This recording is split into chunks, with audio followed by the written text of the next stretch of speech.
Hi viewers, Binas kitchen ক্রিয়েশনসে আপনাদের স্বাগতম।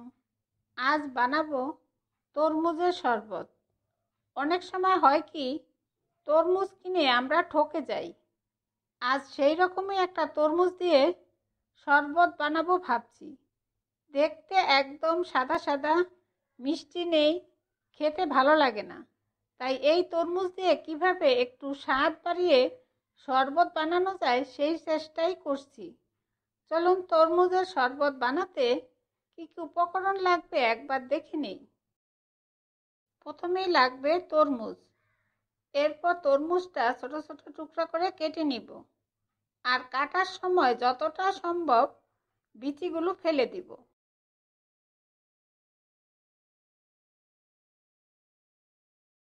এখন শরবত বানানোর জন্য তরমুজগুলো ব্লেন্ডার জারে নিয়ে নিব।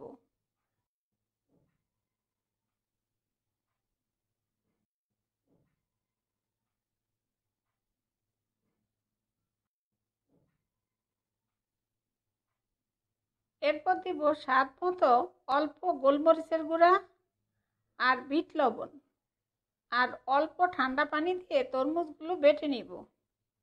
আমি এই শরবতটা আমার জন্য বানাচ্ছি, তাই চিনি দেইনি। আপনারা আপনাদের স্বাদ মতো চিনি দিয়ে নেবেন। এখন তরমুজগুলো বাটা হয়ে গিয়েছে। এরপর শরবতটা গ্লাসে ঢেলে আপনাদের দেখাচ্ছি।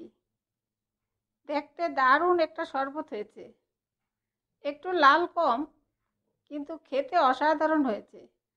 এইভাবে বানিয়ে নিলে সবাই খেয়ে নিবে। এইভাবে তরমুজের শরবত বানিয়ে বাড়িতে অবশ্যই খেয়ে দেখবেন। আপনাদের সুবিধার্থে সব উপকরণ ও তার পরিমাণ আমি ডিসক্রিপশনে দিয়ে দিব। আর এই রেসিপিটা আপনাদের কেমন লাগলো আমাকে কমেন্টসে জানাবেন।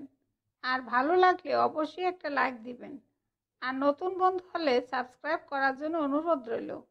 আমার ভিডিওগুলো দেখার জন্য আপনাদের সবাইকে অনেক অনেক ধন্যবাদ।